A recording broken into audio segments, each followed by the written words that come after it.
महाशिवरात्रि है। ये दिन भगवान शिव की पूजा के लिए खास माना जाता है।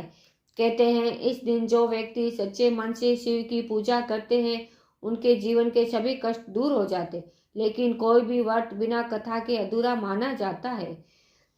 महाशिवरात्रि के दिन लोग व्रत रखते हैं और विधि विधान से भगवान शिव की पूजा करते हैं। इस दिन व्रत रखने वालों को चित्रभानु नामक एक शिकारी की कथा सुननी चाहिए। कथा इस प्रकार है।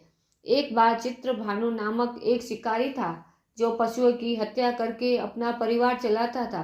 वह शिकारी एक साहूकार का ऋणी था, लेकिन ऋण समय पर न चुका सकने पर क्रोधित साहूकार ने उसको शिव मठ में बंदी बना लिया। लेकिन संयोग से उस दिन शिवरात्रि थी। बंदी शिकारी मठ में शिव से जुड़ी धार्मिक बातें सुनता रहा। वहीं उसने शिवरात्रि व्रत की कथा भी सुनी।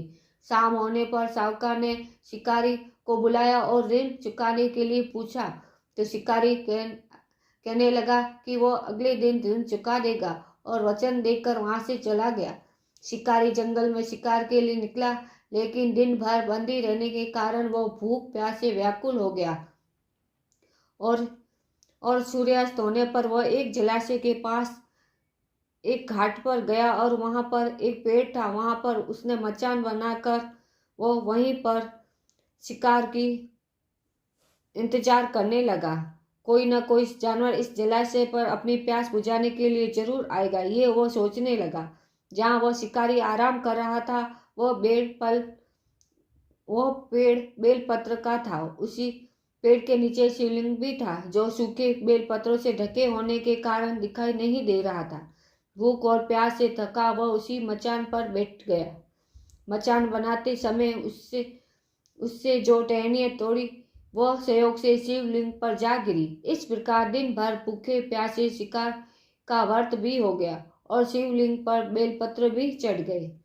एक पहर रात्रि बीत जाने पर एक गर्भिणी मृगणी हिरनी तालाब पर पानी पीने के लिए आई। शिकारी ने धनुष पर तीर चढ़ाकर जैसे ही प्रत्यंचा खींची, उसके हाथ के थक्के से कुछ पत्ते और जल की कुछ बूंदें शिवलिंग पर जा गिरी और अनजाने में ही शिकारी की पहले पहर की पूजा भी संपन्न हो गई। हिरनी बोली, मैं गर्भिणी हूँ, शीघ्र ही प्रसव करूंगी। तुम एक साथ दो जीवों की हत्या करोगे जो ठीक नहीं है। मैं बच्चे को जन्म देकर शीघ्र ही तुम्हारे पास वापस आ जाऊंगी, तब मुझे मार लेना। शिकारी ने प्रत्यंचा ढीली कर दी और हिरनी जंगली झाड़ियों में लुप्त हो गई। कुछ ही देर बाद एक और हिरनी उधर से निकली। शिकारी ने फिर धनुष पर बाण चढ़ाया। कुछ बेलपत्र फिर से उससे अनजाने में ही नीचे शिवलिंग पर जा गिरे।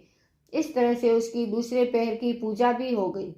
तब उसे देख हिरनी ने नम्रता पूर्वक निवेदन किया कि मैं थोड़ी देर पहले ऋतु से निवृत्त हुई हूँ, कामातुर हूँ, अपने प्रिय की खोज में भटक रही हूँ। मैं अपने पति से मिलकर शीघ्र ही तुम्हारे पास आ जाऊंगी। शिकारी ने उसे भी जाने दिया। 2 बार शिकार को खोकर वह परेशान हो गया। रात्रि का आखिरी पहर बीत रहा था, तभी एक अन्य हिरनी अपने बच्चों के साथ उधर से निकली। शिकारी धनुष पर तीर चढ़ाकर छोड़ने ही वाला था कि हिरनी बोली, मैं इन बच्चों को इनके पिता को देखकर तुम्हारे पास तुरंत लौट आऊंगी। इस समय मुझे मत मारो। शिकारी हंसा और बोला, सामने आए शिकार को छोड़ दूं, मैं ऐसा मूर्ख नहीं। इससे पहले भी मैं 2 बार अपना शिकार खो चुका हूँ। मेरे बच्चे भूखे प्यास से तड़प रहे होंगे। उत्तर में हिरनी ने फिर कहा, जैसे तुम्हें अपने बच्चों की ममता सता रही है, वैसे ही मुझे अपने इन बच्चों की फिक्र है। इसलिए सिर्फ बच्चों के नाम पर मैं थोड़ी देर के लिए जीवन दान मांग रही हूँ। हिरनी का दीन स्वर सुनकर शिकारी को उस पर दया आ गई। उसने उस हिरनी को भी जाने दिया। शिकार के अभाव में बेल वृक्ष पर बैठा शिकारी बेल पत्र तोड़ तोड़ कर नीचे फेंकता जा रहा था। इस तरह से उस शिकारी की तीसरे पैर की पूजा भी हो गई। सूर्योदय से कुछ समय पहले एक अष्टपुष्ट मर्ग उसी रास्ते पर आया। शिकारी ने सोच लिया कि अब तो इसका शिकार अवश्य करेगा। शिकार की तनी प्रत्यंचा देखकर मर्ग हिरण विनती स्वर में बोला, भाई, यदि तुमने मुझसे पूर्व आने वाली 3 हिरनियों और छोटे छोटे बच्चों को मार डाला है, तो मुझे भी मारने में विलम्ब न करो, ताकि मुझे उनके वियोग में दुख न सहना पड़े। मैं उन हिरनियों का पति हूँ। यदि तुमने उन्हें जीवन दान दिया है, तो मुझे भी कुछ क्षण का जीवन दान देने की कृपा करो। मैं उनसे मिलकर तुम्हारे समक्ष उपस्थित हो जाऊंगा।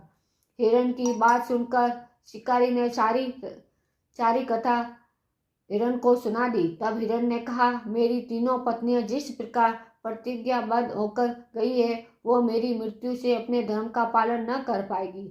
जैसे तुमने विश्वास पात्र मानकर छोड़ा है, वैसे ही मुझे भी जाने दो। मैं उन सबके साथ शीघ्र ही यहाँ आ जाऊंगा। उपवास, रात्रि जागरण तथा शिवलिंग पर बेलपत्र चढ़ने से शिकारी का हिंसक हृदय अब निर्मल हो गया।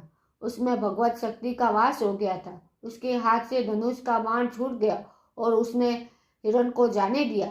थोड़ी देर बाद वह हिरण सपरिवार शिकारी के समक्ष उपस्थित हो गया, किंतु जंगली पशुओं की ऐसी सत्यता, सात्विकता और सामूहिक प्रेम भावना देखकर शिकारी को अपने पर गालीन हुई, शर्म आई। उसके नेत्रों से आंसुओं की झड़ी लग गई। उस हिरण परिवार को न मारकर शिकारी ने अपने कठोर हृदय को जीव हिंसा से सदा के लिए हटा दिया।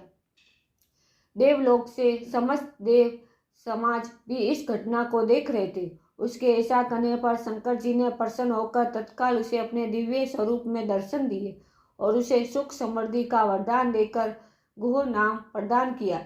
यही वह गुह था जिसके साथ भगवान श्री राम ने मित्रता की थी। इस प्रकार महाशिवरात्रि पूजन पौराणिक कथा समाप्त हुई। बोलो ओम नमो शिवाय। ओम नमो पार्वती पते। हर हर महादेव की जय।